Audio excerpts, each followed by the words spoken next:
Welcome back to Ben's Top 10. And when I was a kid, people didn't find entertainment in other people's disabilities. What can you say about the Beatles that has been said already? You're right, nothing. So I'm not going to say anything. All I'll say is they're my favorite or second favorite band of all time, and they have had the biggest influence on music of not just rock and pop, but of every single music genre. They have made more top hits than any other band in history. It's long been debated what the greatest songs the Beatles have made are. I don't know. But today, I'm going to count down the top 10 songs by them that I never get tired of and I love to death. Keep in mind, these aren't the songs that I felt changed the face of music. These are just my favorite songs by them. And as much as I would love to play the songs for you, I don't want to get sued. And I'm just lazy. So, anyway, grab your Gibson air guitar. Here is my top 10 Beatles songs. Number 10, Tell Me Why. Be shocked, folks. This is the only song from the Beatles' early days that is on my list. This song is about a man whose lover is having issues with him, and the man doesn't know what she has against him. What I love about this song is I'm a sucker for 50s rock and roll music, and this song sounds a lot like a 50s rock and roll song. It's got a great guitar work, awesome vocals, and a chorus that'll never leave your head. This song is most famous for being a part of the Boys' concert in the film A Hard Day's Night, but nobody ever talks about it.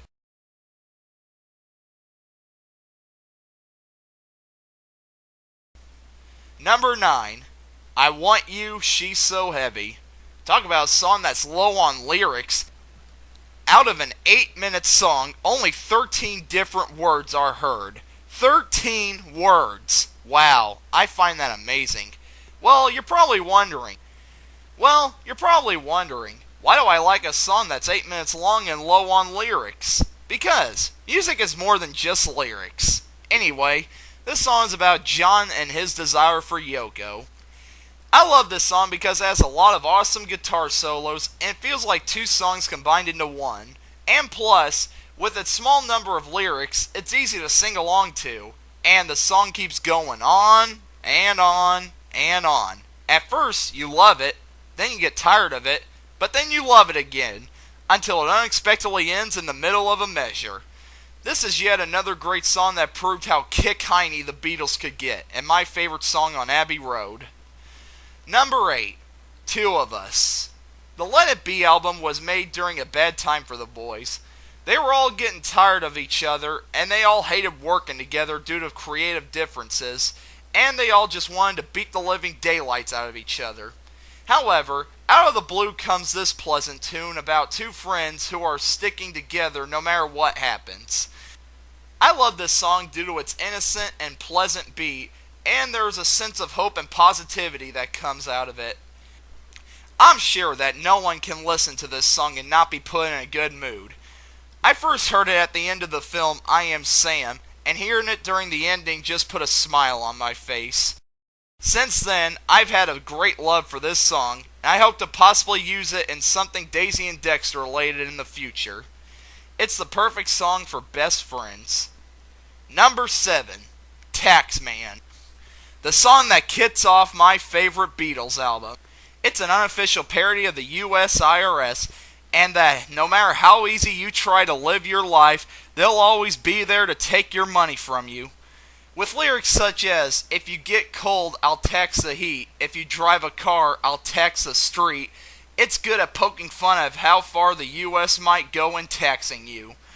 With this song's catchy beat and great guitar work by the amazing George Harrison, this is an awesome song that gives us plenty of reasons for us to hate to pay taxes, even when some of us have yet to pay them. Number 6, Happiness is a Warm Gun. It takes a genius like John Lennon to be able to combine 3 unfinished songs into one great song and still make it sound like they're all put together well. This song is about... I have no idea what it's about. At first, it's talking about a girl, and then it's saying Mother Superior jumped a gun, and then it starts saying that happiness is a warm gun. Either John Lennon was secretly a gun nut, or this song is some sort of metaphor for something. I don't have the slightest clue in the world.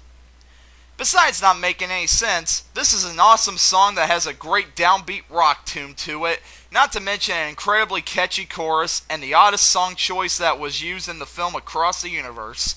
Bottom line, this is a great little tune that is one of the highlights of the giant that is the White Album. Number 5, Across the Universe. Speaking of Across the Universe, here's a song that the movie title comes from. The song that John Lennon said was his first artsy-fartsy tune. Here's a song from the Let It Be album that puts nice little images in your head while you get the feeling that you're floating in space. And that's the gist of it. I love this song because of its beautiful sound, amazing vocal work, and that it's a song that I can relate well to.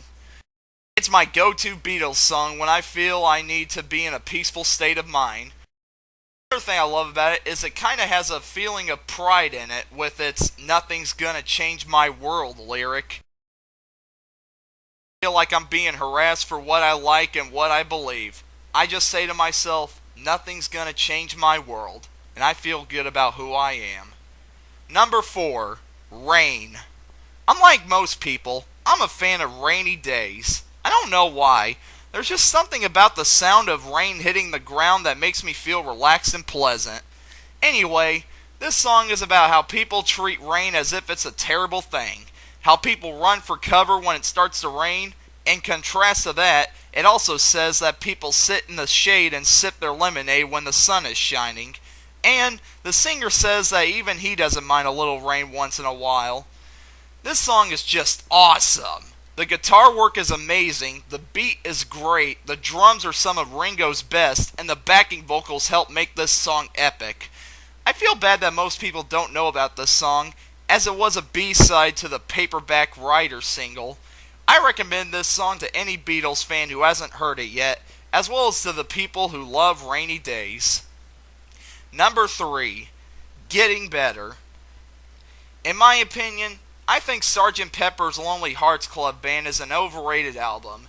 Don't get me wrong, I love it, but I feel it's just not the best of the Beatles, and it's by far not the greatest album of all time. There are some songs that aren't the best of the boys, but this song is an exception. This is about a boy who used to be a total devil. He was bad in school, and there was just no sign of goodness anywhere in him. However, there is a positive spin on this song where he says he's changed his ways and things are getting better. Heck, there's even a point of the song where he says he used to disrespect his woman and beat her. Wait, what?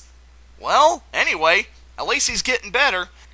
What I love about this song is that it's an upbeat song with great guitar work and catchy vocals. Plus, it's a song that I would play to anybody who needs a little cheering up. It's a tune that I'll guarantee gets stuck in anybody's head even if they weren't even Beatles fans. Oh blah dee, oh blah da. I know some of you may think I'm crazy for putting this song on my list, as it is not only considered one of the worst songs by the fans of the Beatles, but by John Lennon himself, but I can't help myself. I just love it. This song is about a man named Desmond who has a happy life and might be a cross-dresser, but I never looked too deep into it. What I love about it is its reggae influence, its catchy lyrics, and the fact that I could never get this song out of my head. I remember when I first got my Beatles stereo box set for Christmas, I was listening to the White Album, and I read the back to see what song was next, and I saw it was this song, and I was like, oh please, a song with that ridiculous of a title can't possibly be any good. Boy was I wrong. Since then, every time I put in the first disc of the White Album, I always listen to this song, and I never skip it. It's just one of those songs that gets me feeling happy for the rest of the day, and makes me want to make everybody around me happy. And my number 1 favorite Beatles song ever is I Am the Walrus. This is probably the biggest shocker to anybody watching. I know, you might not only think I'm crazy for this being my favorite Beatles song, you'll know I'm crazy. And you're right. This song is about... who knows what it's about? The lyrics make no darn sense whatsoever. With lyrics like, See how they run like pigs from a gun, see how they fly, I'm crying, and expert, texpert, jokey smokers, don't you think the Joker laughs at you? What's this about pigs and jokers? Oh, who cares? It's awesome! In fact, the reason why I love this song is the fact that it makes no sense at all. It's a song that's not supposed to be taken seriously, and it works so well. Not all music has to have some deep meanings to them. Music can just be made to have fun, and this song is a perfect example of that. Aside from its weird lyrics, I love the instruments, the vocals, and the catchy tune. Oh, and contrary to popular belief, it's actually Goo Goo Gajoob, not Cuckoo Cachoo. Just thought I'd clear that up. Anyway, it's just one of those songs that I love to sit down and let my imagination run wild when I listen to it. And there are my top 10 favorite songs by the Beatles. After almost 5 decades, their music is still as great as it's ever been, and we still love listening to it. They're just one of those bands that changed the face of music forever, and still have a big influence on music today, even though I wish more people were inspired by them. With 4 talented musicians all in one group, this band's legacy will continue to shine forever, and their messages will never be forgotten. To end this video, I'll quote the 5 words that the Beatles stood for. All you need is love. I'm Ben, I'm signing out. I'm gonna go play outside in the rain.